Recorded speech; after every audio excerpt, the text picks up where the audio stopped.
वचन दे प्रकाश मार्गावर. शालोम. जिवंत गोड येशूच्या नावात आपल्या सर्वांचे मार्गाकरिता प्रकाश कार्यक्रमात सहर्ष स्वागत करीत आहोत.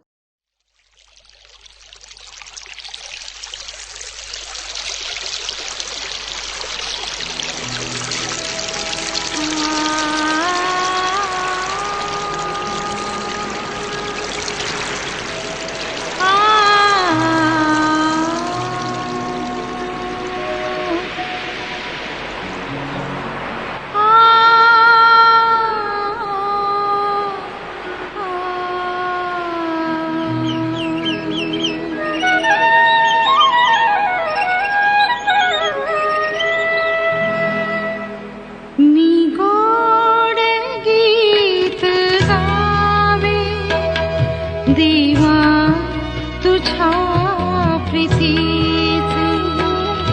मी गोड गीत गावे देवा तुझ्या प्रीतीचे.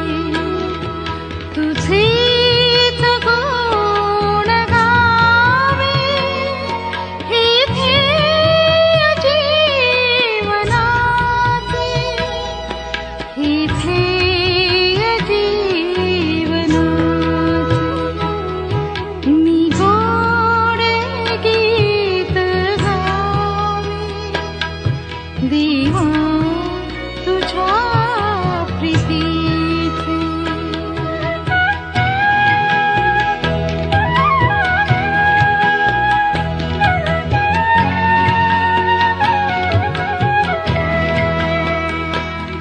त्या प्रभात शांत वेळी क्षितिजावरी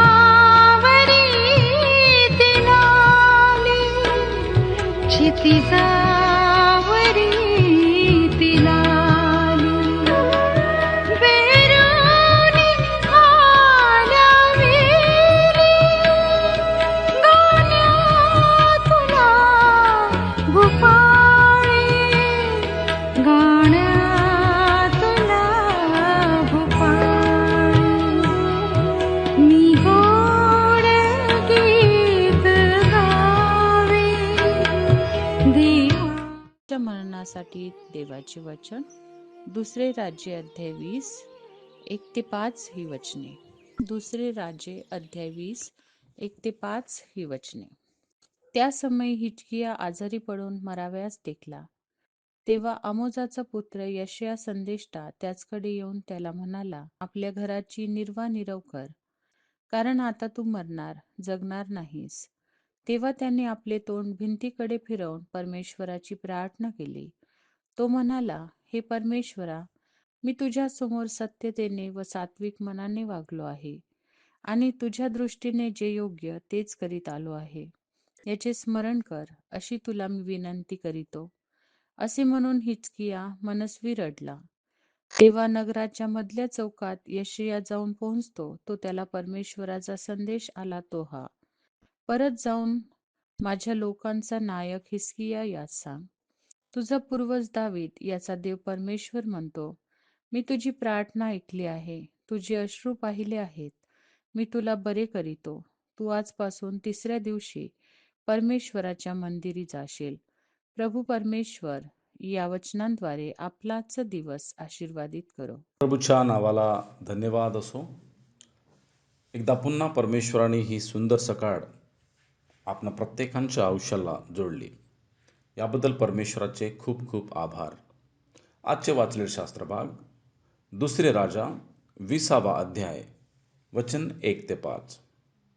या वचनामध्ये आपण राजा हिजकियाच्या मरणाविषयी पाहतो की राजा हिजकिया याला यशया या संदेष्टाच्या द्वारे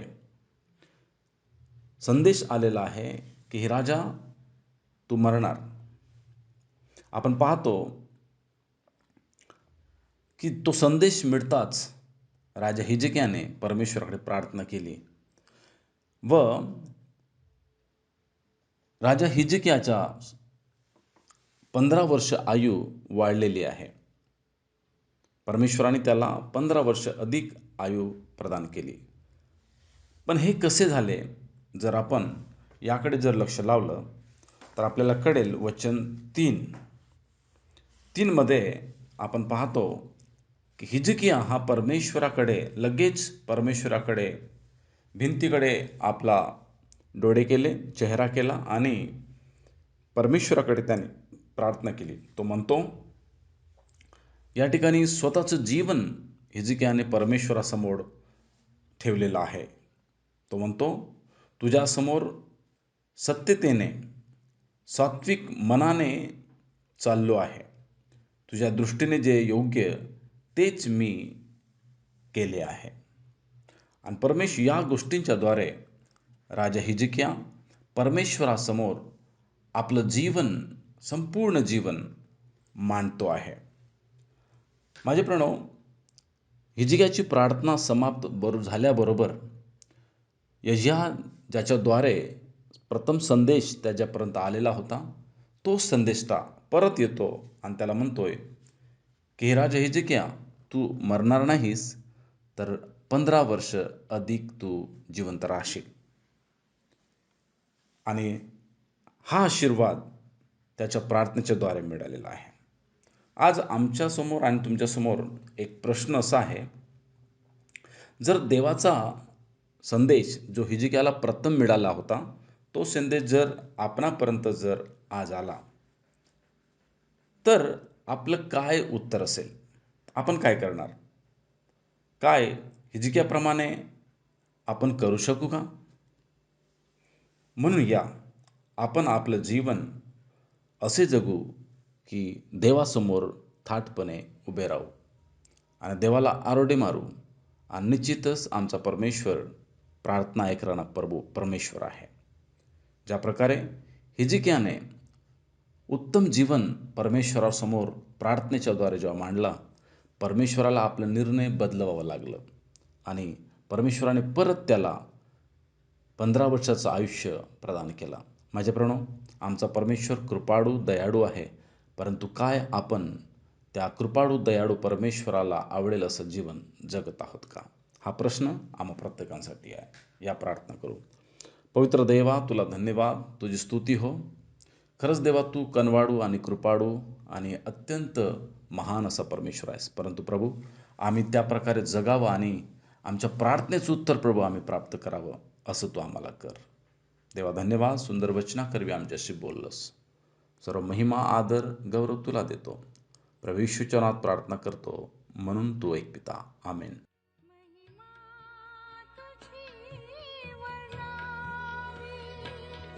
महिमा तुझी वर्णावी, मजवारी प्रीती करी, पुन्हा पुन्हा वदावी, पुन्हा पुन्हा वदावी. मी गोड गीत गावे देवा तुझ्या प्रीतीचे, तुझेच गुण गावे, हे ध्येय जीवनाचे, हे ध्येय जीवनाचे. मी गोड गीत गावे. येशू, हा पहा जगाचे पाप हरण करणारा देवाचा कोकरा. आता आपण आपल्या प्रार्थना विनंत्या कोणत्याही वेळेस विश्ववाणी प्रार्थना केंद्राला टोल फ्री नंबरद्वारे कळवू शकता. आमचा टोल फ्री नंबर 1-800-2700-333. आम्ही आपणासाठी या नंबरवर प्रार्थना करण्यास उपलब्ध आहोत. धन्यवाद.